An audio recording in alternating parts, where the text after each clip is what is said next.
Cela fait désormais plus de 3 mois que la vie de Pierre Palmade a basculé au cours d'un terrible accident qu'il a provoqué sur une route départementale de Seine-et-Marne le vendredi 10 février 2023. Ce jour-là, comme ses analyses toxicologiques l'ont démontré par la suite, l'humoriste était au volant de sa Peugeot 3008 sous l'emprise de la cocaïne. Alors qu'il circulait sur la route départementale 372 reliant Melun à Damary-les-Lys, le comédien a violemment heurté de face une autre voiture qui roulait dans la direction opposée. Un troisième véhicule est ensuite venu s'encastrer dans les 2 premières voitures déjà accidentées. Après avoir été transporté d'urgence à l'hôpital, car son pronostic vital était engagé, Pierre Palmade fut rapidement sauvé par les médecins, étant donné que sa famille a annoncé que ses jours n'étaient plus en danger dès le lendemain de l'accident.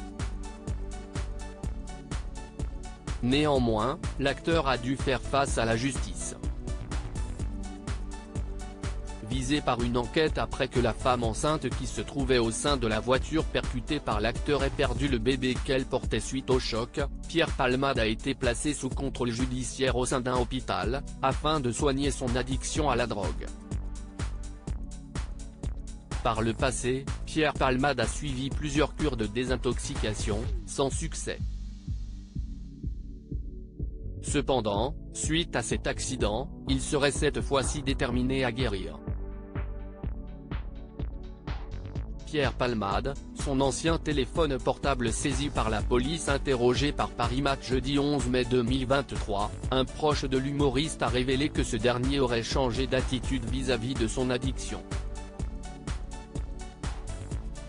Alors qu'il s'était posé en victime de la drogue, la vie, la maladie juste après l'accident, il exprimerait désormais le ressenti de quelqu'un qui doit réparer quelque chose. Dans son article, Paris Match a aussi révélé que le comédien a envoyé des textos insultants à ses proches avant son accident. Son ancien téléphone portable, celui qui lui permettait de commander des substances illicites, d'inviter des escort boys chez lui ou d'envoyer des SMS d'insultes à ses proches quand il était dans un état second, a été saisi par la police lors de la perquisition à son domicile de Célie-en-Bière le 12 février, a souligné le magazine. À propos de l'auteur Clément Machiato, passionné de sport, et plus particulièrement de football, de basket-ball et de catch, merci Canal+, Koh-Lanta est pour moi le programme incontournable de la télévision française.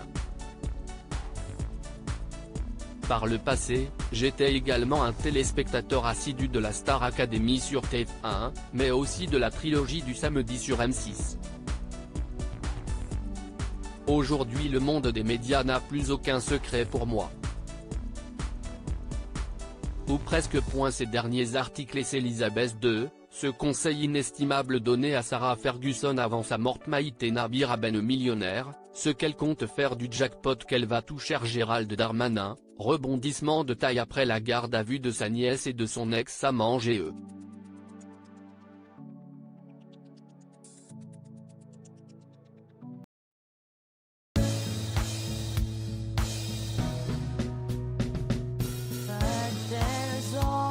Times through the rough times I think